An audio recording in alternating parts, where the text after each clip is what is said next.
Moving on. We now live in a global village and we are one single family. It is our responsibility to bring friendship and love from all different places around the world and to live together with thought and intellect. But before we move on to the next roundtable discussion, we would like to introduce to the audience the members of the panel. The moderator for the second roundtable discussion for today is the Vice President of Woxsen University, Dr. Raul Rodriguez.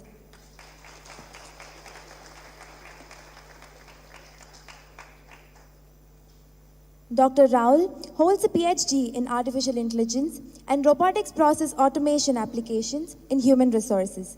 He is a nominee for Forbes 30 Under 30 Europe list and an awardee in Europe India 40 Under 40 Leaders. Thank you, sir, for joining us today. Next, we have Ms. Tanya Bajaj. She is the Director of Client Relations at ETS India. She is a marketing and business development professional with 11 years of industry experience with the ability to drive business through expansion. Honored to have you at this August event, ma'am.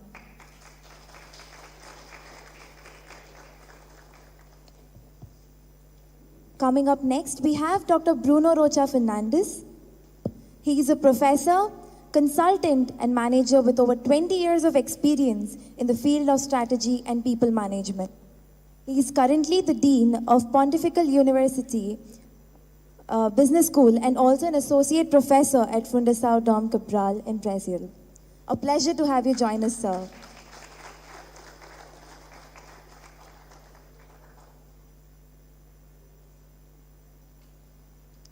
Next, we have Ms. Jennifer Hossain.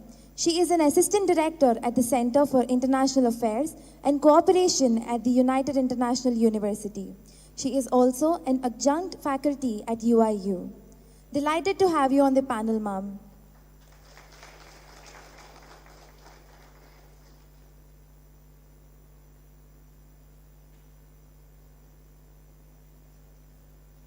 I would like to welcome Mr. Nishit Jain. Mr. Nishit is a senior advisory for EFMD Asia. He has currently been involved in business development activities for several outfits with the organization EduTotal that he spearheads. Honored to have you on this event, sir.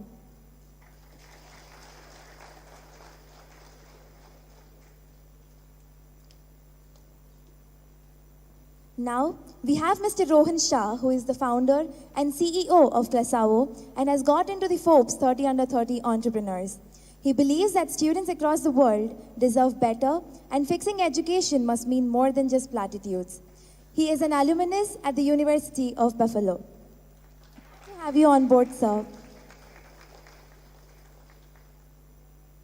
Next, we have Mr. Frank Hoffmann, who is the Associate Dean of HHL Leipzig Graduate School of Management and the Director of International Relations. Before joining HHL in 1995, he was a Chief Financial Officer, Head of Corporate Development, and a member of Supervisory Board at the Leipzig Trade Fair. Mr. Hoffmann is responsible for HHL's international strategy. In addition, HHL organizes short programs for international executive students, and Mr. Hoffmann contributes as the academic director at the Euro MBA program. We welcome you all to this very interesting session on 2030, the way forward for internationalization in higher education. Now, I request Dr. Raul to please take over. All right. Am I audible? To all of you? Great. Now, let us give a disclaimer before we start, because we are many of us here. It's not going to be a cakewalk panel. Neither I'm going to ask questions to make you feel good about yourselves. Neither to ask questions which you can easily pop answers to. I know I have sent you questions well in advance. I may not follow them also. So keep it in mind. Having said that, I would like you to really discuss where internationalization is heading next. Because the topic, as you can see it on the screen, is talking about 2030. That means approximately 7.5 years from today. Frank is by far the most experienced in internationalization here. Of course, we are all envious of him. 1992, I think, you joined HHL? 95, so around 27 years type. So it's been a while. So internationalization has changed quite a while since then. But let us start with the first question, which I will start with Frank himself. How do you see internationalization going forward in the next 7.5 years, considering that hybrid models are there? COVID has changed things quite a bit. Could you elaborate a bit on that? How is HHL approaching it? Yes. We live in a globalized world. This means first we have to see the demand of the companies, our final customers. And we have multinational companies operating worldwide with stuff also coming from all over the world. What means we as universities have to see that one of the core competences of our students must be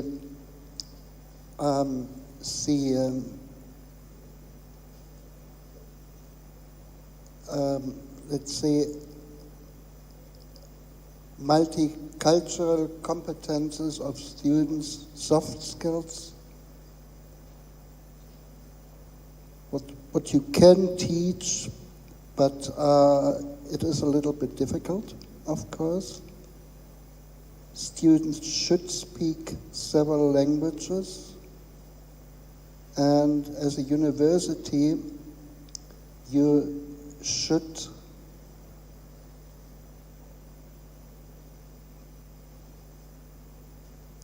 also have a very diverse student body. You should have a diverse faculty. And to reach this,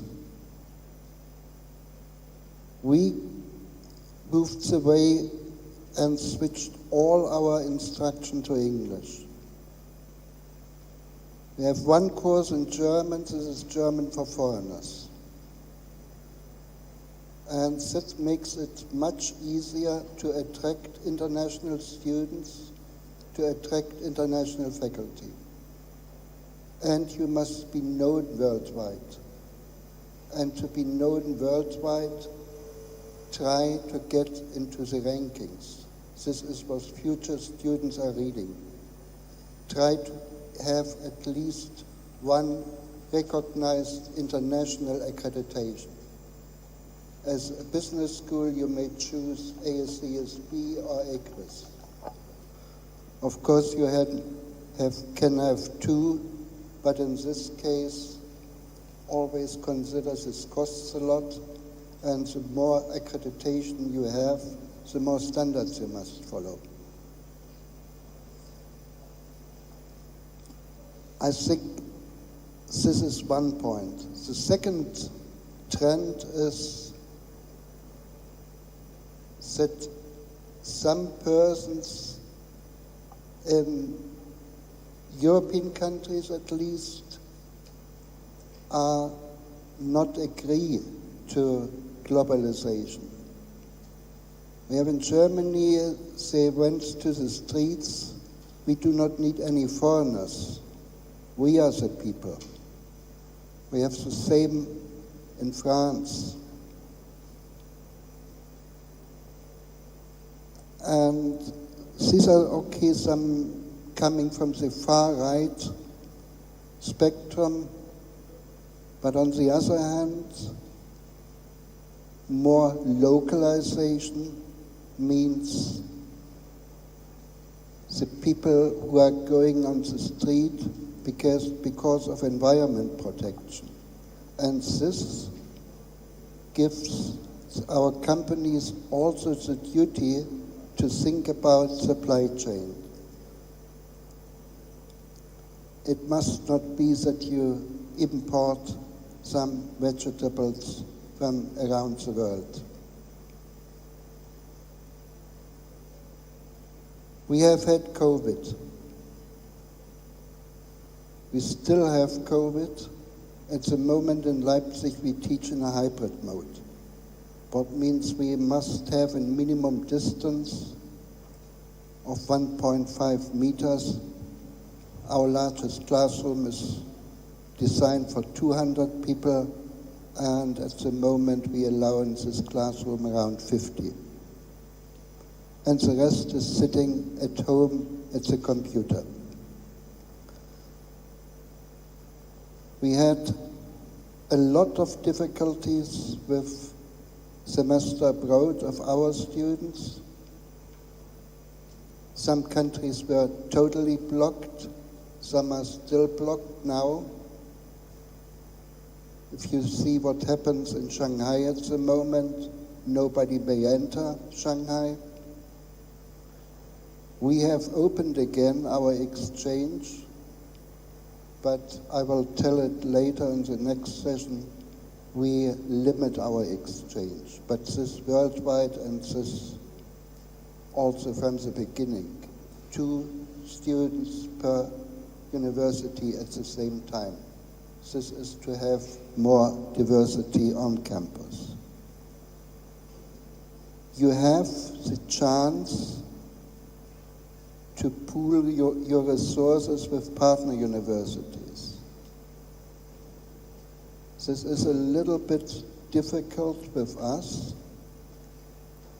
because we have a chair system and each chair is his own kingdom.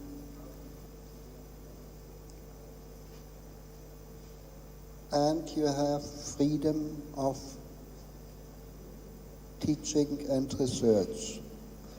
I do not know if you know ICCR for all the Indian students here. That's the Indian Center of Cultural Relations. That is an organization of the Indian Ministry of External Relations. And they are sponsoring professorships outside.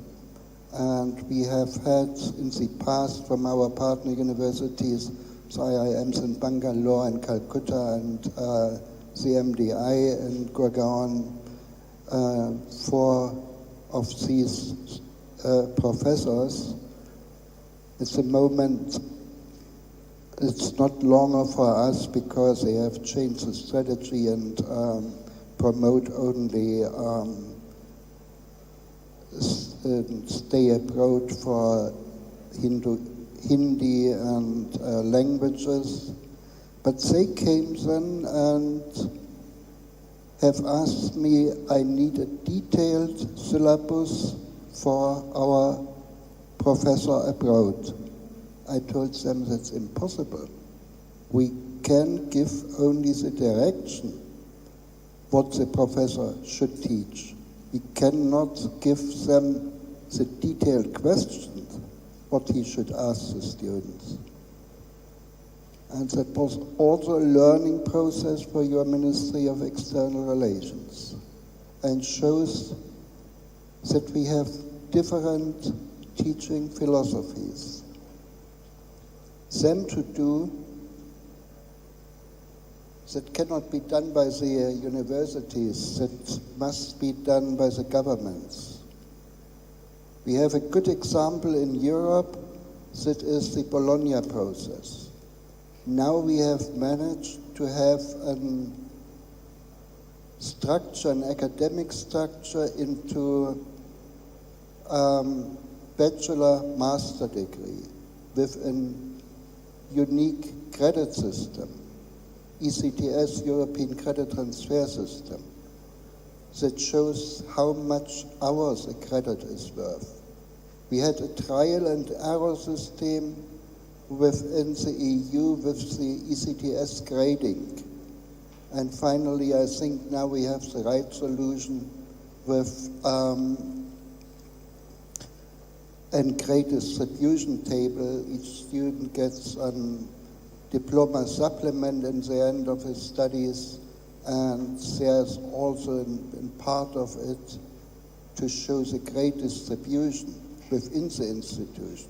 because we have a lot of, let's say, different grading philosophies, not even within the EU, also within the country, and also within universities. And to avoid this, the exams office should then provide the student with such a supplement. But in all, I think the pandemic situation gave us a chance for innovation also of our teaching. We had to switch from presence teaching to online teaching within 1 week. And it was a huge investment, it was a learning process for all of us and also for the students. Students came then, wrote an email, we want to have our money back. You have promised us professors and not a computer.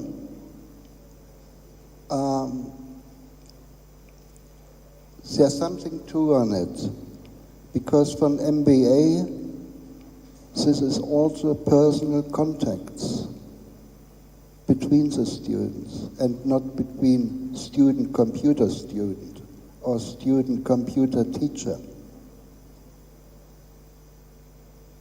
But I think now we have implemented it and could use our computers in the future also for teaching in addition to personal contacts. So far my first statement. So far your contribution, right. Just linking it back, and now I'm going to get hold of you as well as Bruno. HHL is an ASCSB accredited BS school. I'm sorry to the others, this is going to be very management education oriented, unfortunately. But let's try to make it a bit interdisciplinary for the time being, just to make them feel good about themselves, nothing else. We know anyways our staff. HHL is ASCSB accredited. You are recently ASCSB accredited. He's the bad guy. He's the one who will come to hammer all of us, including ourselves, by the way. So if you have to inculcate international learning in the curriculum, yeah, students change, faculties change, that's all right.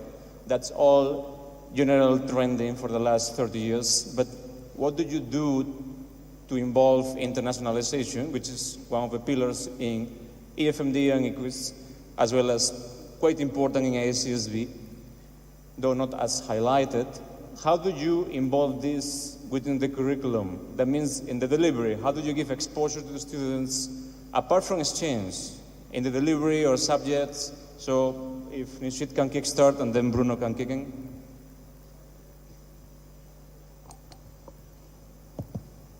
So thank you. Firstly, I would say that let's understand why do we really need the international. You know, especially in a country as diverse as India, we are often challenged by the fact we speak 35 plus different languages, more than 30 states. And Europe, everything is so close, and therefore just travel for 1 hour and you're in another country. Here we've traveled from hotel to school and we still in the same city, forget countries. So why we need international? Any guesses?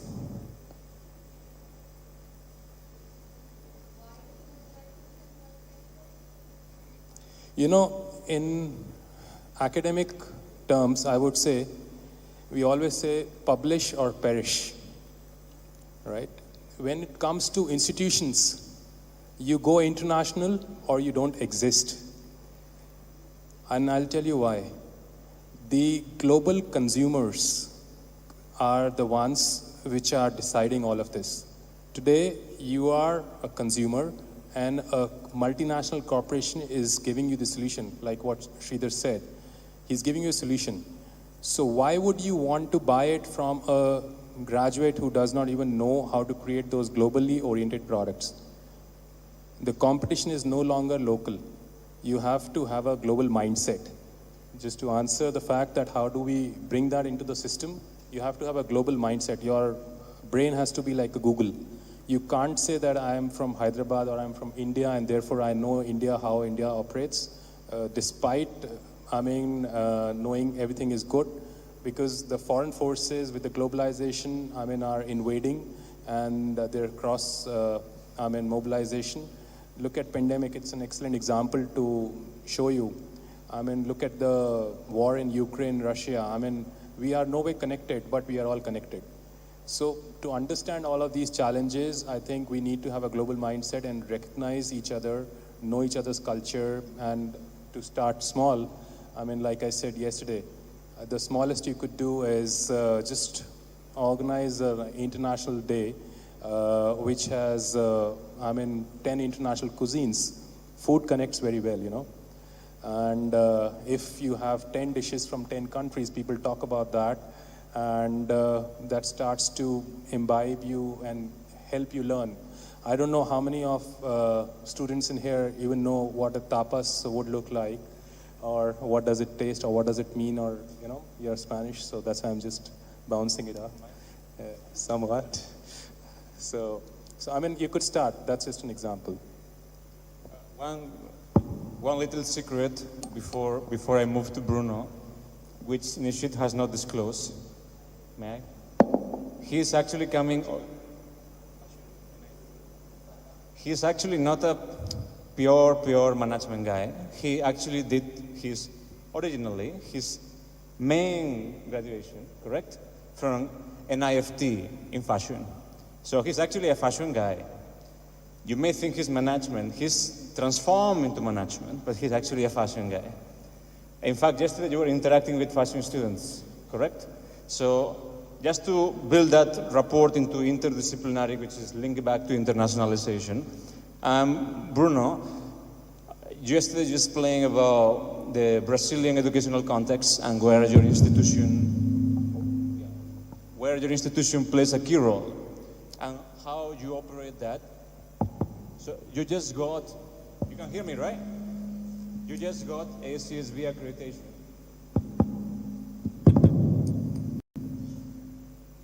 Anyway, you just got ACSB accreditation, which means you could have been quite used to building some international hemisphere into the picture, linked to employment and other parameters. So how do you link back his answer with your context? You can take my mic. I think it's Is it working? Not so good? Yeah? And now it's good? Okay, thank you for your question. How actually you're not making our lives easier here because you sent us a couple of questions before and now you're doing another one different from the one we have prepared to answer, but no problem. Yes, in Brazil we have a quite big difficulty that I think it's also presented here in India, that we are a kind of huge country. You are, at least us, we are in a kind of corner of the world. We speak a language that nobody else speaks, Portuguese. So we are a kind of very introverted country, very introverted economy. So we do not have any kind of, we have, lots of natural resource. So you do not have any kind of natural motivation to go international. But as Nishit has mentioned, it's a must. We need to go international to be a relevant country, to be relevant ourselves. So that's a kind of idea, mission that we as a university, we decide to take. We have to promote, we have to motivate our students to go international, for them to be international themselves. So this is the idea that lays behind our decision. And once we started to do that kind of movement, we went abroad, we went to visit some universities abroad, and of course we started with American universities, and all of them, they used to say, oh, you're a nice guy, really appreciate your university, but you need to be AACSB accredited. Okay, so you knock on another door and you have the same answers. So we decided, yes, we need to have that sort of AACSB accreditation. So that's when we started to move forward. It's a long process. We've been here. We first entered as a member in 2011, and in 2015 we decided to apply for eligibility, and we've been in the process for roughly 6 years, so it's a very high standard for us. It's very hard for us to accomplish. We are also a member of EFMD. Of course, we didn't decide. I think that you are quite audacious here at Woxsen, because you decided to have both at the same time. But we first decided to have the ACSB, and then we are going to move forward EFMD. But we think that we first need to understand what is an accreditation process before we try another accreditation. So, briefly speaking, that's how we have managed to do that. All right, jolly well. I'm going to move to a bit of a different segment. Rohan and Tanya, both of them. Both of you guys come somewhere directly or indirectly from the digital environment across. So ETS, in brief, though I'm not ETS employee, so I may not be completely well versed with all the services, but two key areas which I have identified. One is assessments, and the other is research / other services. On the Classavo's front, is on a purely e-learning platform, which may be expanding, of course, to other areas in due course of time. So both of you have to operate softwares and learning digitalization platforms, basically. So digitalization is the key area here of discussion. Now, if you link back digitalization with internationalization, how is Classavo and ETS from two different spheres? ETS, by the way, all of you who don't know, you will probably not know ETS if you have not seen it. You can see the logo here. You might have heard about the English assessment called TOEFL for the US, isn't it? Worldwide, but mainly US. Okay, so TOEFL is there. There are two main ones, IELTS and TOEFL. There are others, Cambridge and so on, but TOEFL you know. So this lady here and the gentleman and ladies which are working with her are guilty as charged for that, and other assessments also. So how do you both bring this about? Because you have to bring it about. You have no choice. Just like we have no choice to bring internationalization in the picture. That's why you are all here.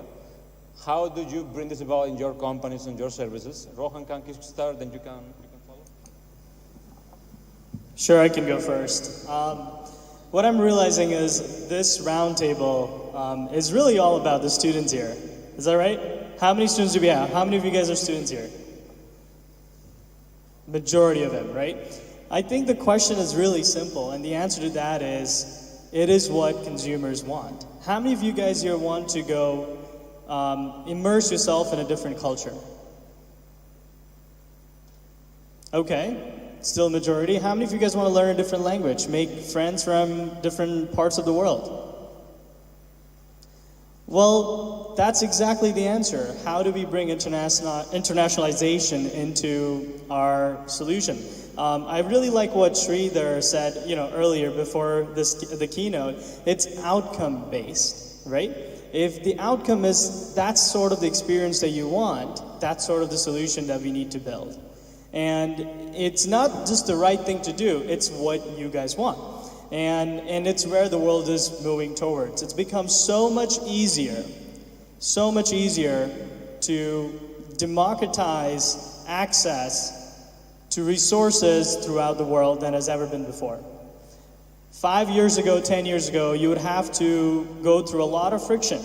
You have to have enough funding to go abroad, you have to get the right scores, TOEFL scores, right? The university to accept you, just so that you can access the talent pool or the student population in whichever part of the world you're going. Well, there's no longer the case as much. At a record speed, you can communicate with professors from esteemed universities, take courses from them, and even communicate with student population without having to go to major friction overhaul to really get a value out of it. So I think the overall value proposition for students has just become so much easier, and it's a great place and a great world to live in right now. So I urge all of you students to take as much as benefit out of these programs. And I just really think that internationalization has become like another sort of a feature, if I may, that one has to provide.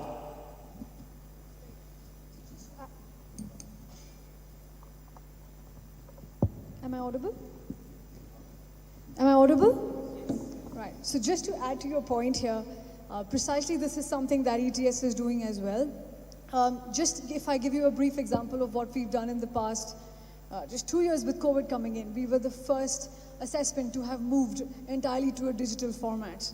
Basically, again, giving all the students across the world the opportunity to test and not be, not have their admission processes delayed because of, whatever cutbacks and hurdles that students may have had. That said, we are also looking to collaborate in terms of research-backed assessments and to be able to bring a standardized space where all students can compete and their skills measured on a global level.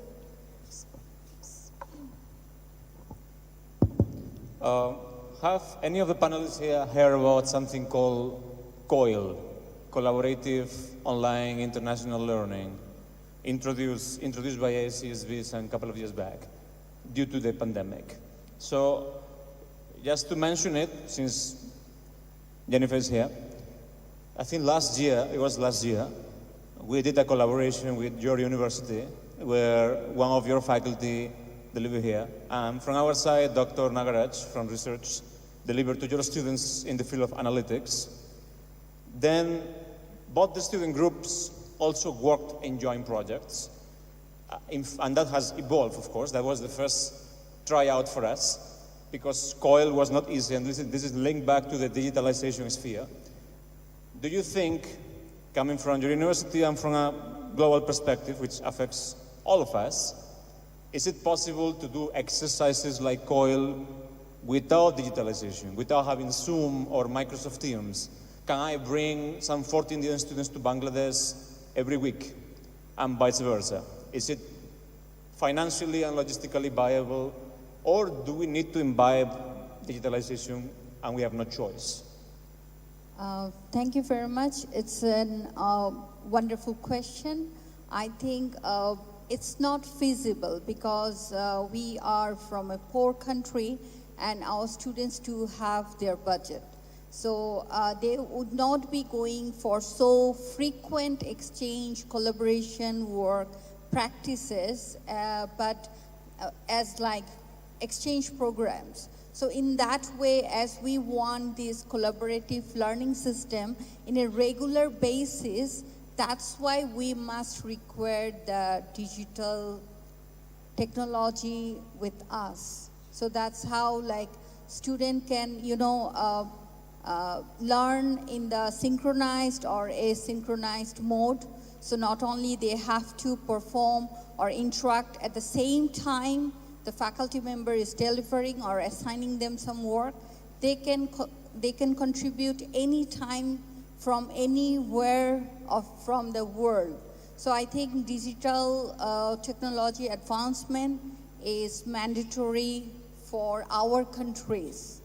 Maybe some other countries like neighboring countries in Europe, Australia or USA, for them it would be very much convenient, but not for us. But it would be great if they can have like face-to-face have, for example, you are talking about industry-academia collaboration in international context as well. So if they can go to Bangladesh, for example, Bangladesh is very good for textile. They can work there a few weeks and have the actual experience. That would be great, but still with a blended learning mode, we can definitely keep continuing this kind of collaboration, and yes. Okay. All right. Let me play a bit of a brain exercise here, and let's see how that turns out. You have HHL, UIU, EFMD. Remember, he's the bad guy, but nevertheless he's here. So I have to introduce him a little bit. ETS, Classavo, and PUCP. So let us understand this. You have all the class of multiple students here. There's a mix of different schools in this setup right now. I can tell you by sheer observation of looking at them, I know not even 2% of them have actually applied for a physical exchange program. Though we are launching call for nominations for exchange program across the world. In fact, yesterday came from Brazil, one of them. People don't apply. Number one, parents don't let them travel because 6 months, what will happen to my daughter or son? Actually, nothing will happen. But they think that. Number two, money. They have a problem. Though there are no tuition fees, so only flights and logistics. So we normally, because of pandemic, have given the option of online exchange, which is pretty pathetic. They cannot be exchanged online other than attending classes, because you're not going to feel the food, you will not feel the culture, you will probably not learn the language. Yes, you will get a certificate, very nice looking certificate that you have done something, but have you actually done something? So in this exercise, how do you think, and this will go to all, so any of you can answer, how do you think that platforms like Classavo or ETS, that will come more from a very digital friendly space, can help universities which are well settled, like Bruno's or Frank's, or even UAU for that matter? And in the picture, obviously, in any movie, good movie, there will be a villain. That will be the accreditation body. How do you think accreditation bodies like EFMD that are there to ensure the quality process? So we will do an exercise where the digital space merges with the physical infrastructure of universities while ensuring quality protocols of different accreditations or compliances. How do you think this can be executed? Because it's very clear that in the next 7 years, remember 2030 vision, in the next 7 years, we are not going to be able to escape digital environments, that is for sure. In fact, we have to involve platforms like Classavo or Coursera and ETS in the picture while maintaining digital exchange programs. There is no choice. People are not going to travel just like that. It will not happen. So how do you think all of this exercise can match, in this case, your expectations as a representative of EFMD, and how do you think you can execute it at the ground level activity? Sure, I can start. I hear that it must be the case, or it must happen this way, but it's really, it's a privilege.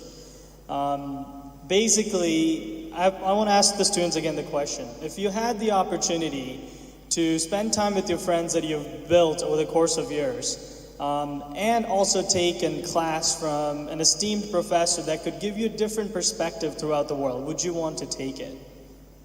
If yes, then raise your hands. Just 1, 2, 3, 4? All right, so a lot of hands now. In a way, this is also kind of a stretching exercise, right? Overall, I think it's phenomenal. I don't think the online or digital learning is there to replace the physical aspect of learning, right? Because there's definitely, undoubtedly, too many benefits that come from you guys coming to single space, right? Learning. So it's not there to replace entirely the online programs or the online exchange. I think it's a phenomenal idea, because now Woxsen University students can actually hear from the world's leaders, yet still build that camaraderie between the friends that they've been building on the campus, right? And similar to other students and across the world, they can take perspective from Woxsen faculty, where they can give perspective from, let's say, Bangladesh, where they're really high in textiles, but so far ahead than somewhere maybe in Bermuda, for example. So I think this exchange of information, it's really simple at the end of the day. It's an exchange of information from different backgrounds that's become a lot easier and possible because of technology. Again, technology is not a replacement, but it's an aid. So it will never replace fully. I know it sounds really cool. No more universities. You can sit in your bed and watch the lecture. But how many of you guys are bored of that? So you guys like it? Okay, so that's also another what consumers want. They want the ability to sit in their bed and watch the lectures, but also, how many of you guys like coming to campus and hanging out with your friends? A lot of you. So I think it's going to be, we're going to see more and more of, mashing up together the collaboration. But it's an amazing thing because previously you would have to go through so many hurdles just to get that exposure. One thing, now I can see Dheeraj and Bhuvan. Can you stand up, please? Thanks, I appreciate it. You see, these two gentlemen are BBA students. When I was talking about digital exchange program, these are guilty as charged, both of them. They did exchange program with Gusung University, whose representative was here yesterday. Now, you are going to Frankfurt, isn't it? I think next month or so. Frankfurt School of Economics, isn't it? Finance and Management. All right, so one of the top ones in Europe. Now, what do you prefer? Should I cancel your trip and do it online instead of going to Germany? Why do you want to go to Germany? Does it really matter? Anyways, Europe is ugly, isn't it?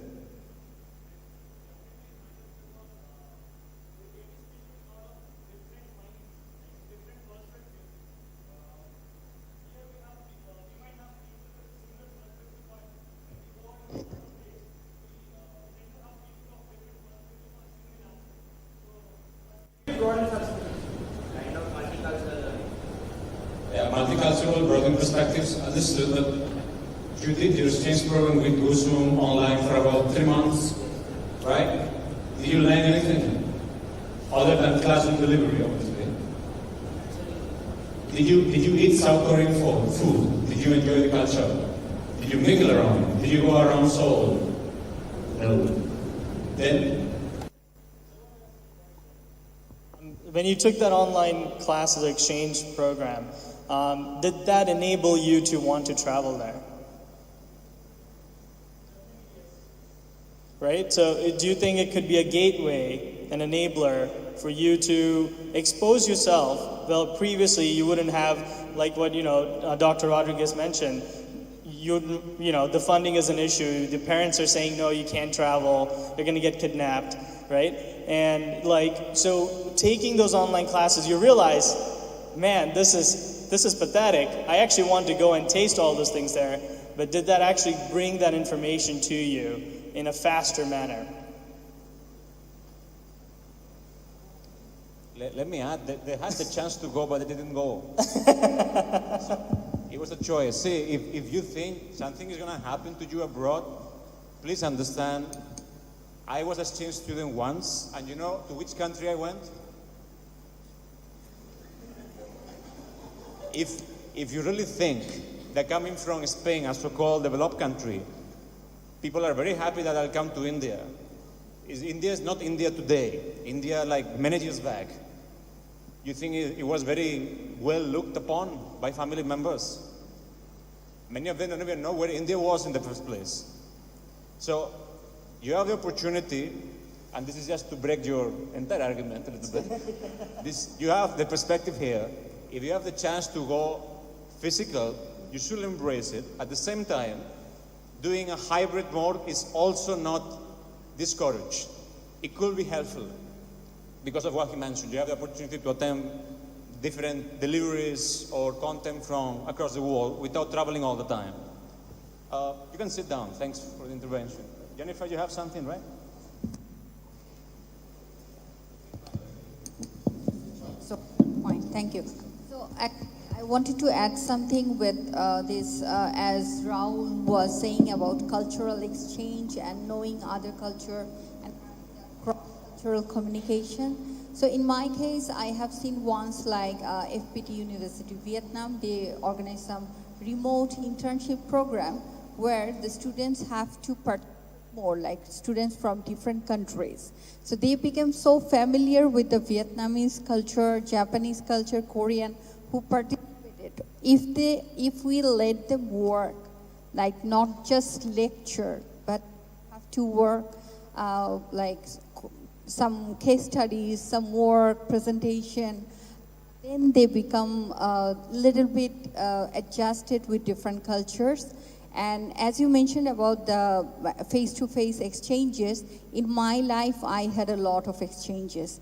I joined student international platform ISAC, and through ISAC my first job was in India. But that was an internship, but that was full-time job. So now I speak Hindi a little bit, and people ask me, how could you learn that?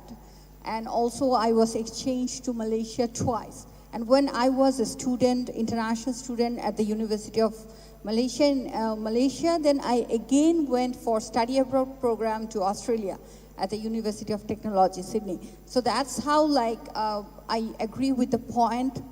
You cannot have the same learning if you do it virtually or blended learning.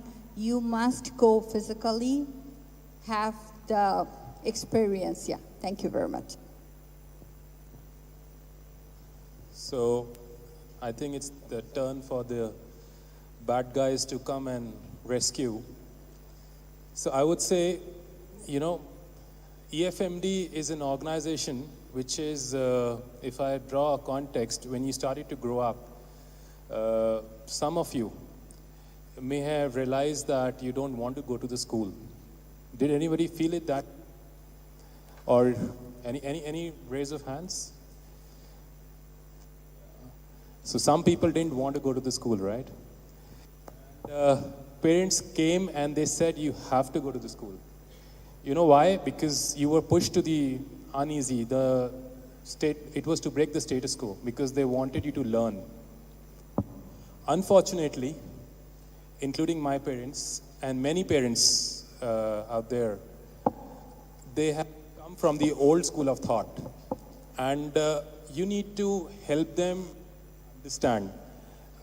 So, who's the real bad guy in this place? It's Woxsen. And I'll tell you why. Because Woxsen is talking to the consumer, but is not the enabler. So, parents need to be on board and helping them understand what is the value of internationalization.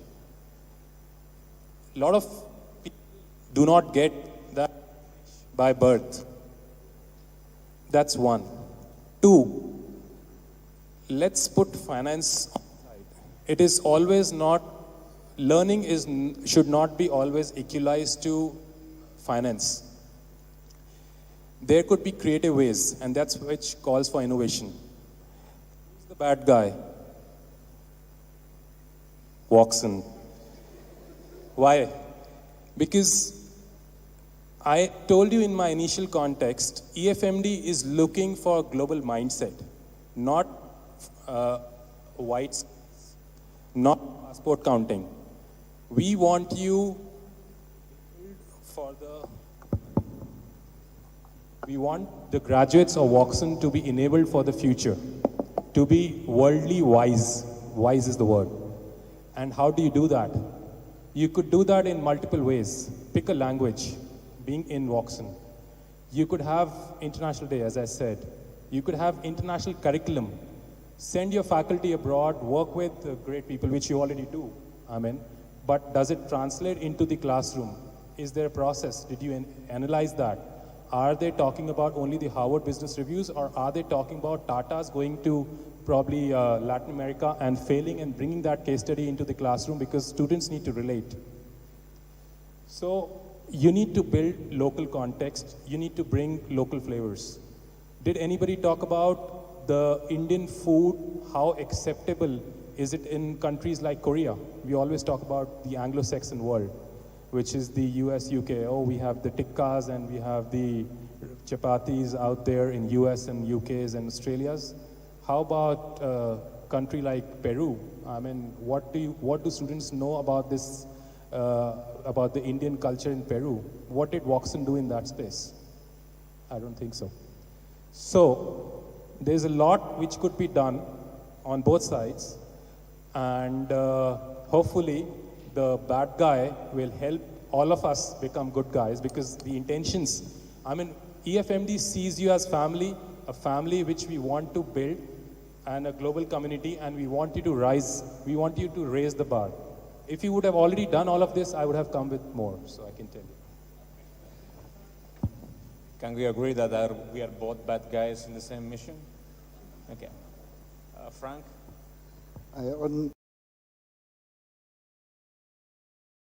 Only one comment on online exchange program versus physical exchange program. We had not good experience with it for our outgoing students. On the one hand, from the content of the exchange program, and let's say not direct online, at the same time, synchron online exchange. In case you have not this, in case it's asynchron, you will be a consumer only. You cannot discuss. And the second thing where we had not the best experience is the time difference. Japan was closed, Korea was closed, China was closed, and they all have partly offered online exchanges, and one of our students gave up with 9 hours time difference. That was impossible. So think about it. I strongly would encourage you to go on exchange and not to go to your computer. I would like to do 3 points on this issue. First of all, it's, the exchange is the first option, no doubt about it, because we talk a lot about diversity, and I think there is no better way to learn about diversity than going abroad to see different people, different cultures. Maybe we have some kind of stereotypes, oh, Chinese people is this way, Brazilian people is that way, but once you go there and you live and see that they are, in the end, they are people, they have their differences, you learn to admire that kind of difference. So it's a very, very rich experience. So definitely is the first option. So the second point is, yes, but maybe the technology is going to be a kind of substitute for this kind of experience. I really doubt, but maybe it's going to enhance. So as we have this kind of, avatar, this kind of immersive environment, learning environment, yes, it's going to increase, definitely it will, but I doubt if it's going to substitute the real exchange experience. But there is an issue here, because it's not only about technology per se, it's also about learning methodology that the faculty member is going to use. Because, for instance, you can talk about, online delivery, synchronous or asynchronous. Yes, but if you are just lecturing, it's going to be very boring. You have resource to split the students into groups, they can interact to themselves, they can present seminars. The teacher, the faculty can enhance so much the students' experience, including making them interact among themselves. So it's going to be a kind of diversity or experimental, it's going to be an experience on diversity and on internationalization. And the third issue that I think is very important is not always possible for you to send all of your students abroad. So try to create a very nice environment for foreign students to come to your institution, because you create here a very intercultural experience. So it's a very interesting issue for the university. And you don't need to bring the whole world. If you bring a significant number of students, then you can create an international experience here, and then you can provide your students this kind of internationalization experience that we are referring to here. I'm like super fired and charged now. I think Mr. Jain just opened the Pandora's box. The idea is, the experience for, again, I'll talk to the students again. The idea is not that you want to go to as many countries or as many things as possible. If you can, awesome. But let's say all of you guys got accepted in American institutions. The problem is now you have political issues. How many of you will give out visas? That's another issue. So what? You don't get to go there? So does that mean that your development is stopped? No, right? So coming back to having a global mindset, having ability to build that ecosystem within your campus, between your cohorts, to a degree where you're actually attracting other people to come here. What U.S. and American institutions greatly are privileged is that people go there, and they go there for multitudes of reasons, not just academia, and why they became a central hub. So American students themselves benefited from other people coming there and asking questions, right? So is it because the American people went elsewhere and they got really smart? No. So the technology gives you that, and that's why I'm super excited. It's not to replace any of the learning things. It gives you the power to access things that previously you couldn't before. And that's really all that's just for. Then what do you do with that? You have a global mindset. You talk to other people. Now you have a friend in France. You can talk. Yeah, you may not have been to France. You may not have tasted the macaroons, but soon enough in the future, you feel a lot more comfortable to go there. You have an avenue to go there. But more importantly, you ask the right questions among yourself, people across the world. You will start cultivating an innovative environment on campus, wherever you are, that will propel you way ahead in the future. And either it's jobs, it's placements, you don't have to go to France to speak French. Is that correct? Right?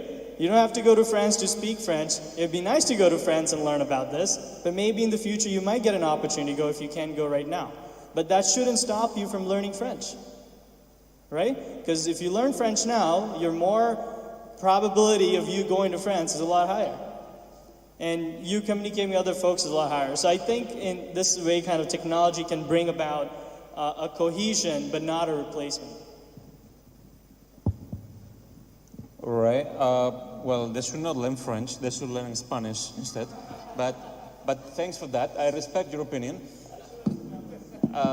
So since we are a bit short of time, let me just do a quick sum up on the panel. And if there are any closing remarks from your end, you may convey that. Firstly, there has to be a merger between digitalization as well as in-person internationalization. So that merger has to happen. How it has to happen, or what is the modus operandi, you should tell us in due course of time. Point number 2 is, I'm sure that the university system or higher education, along with startups or already settled organizations like Classavo, can really partner together, build a collaboration, and bring it about in order to bring the value in the picture.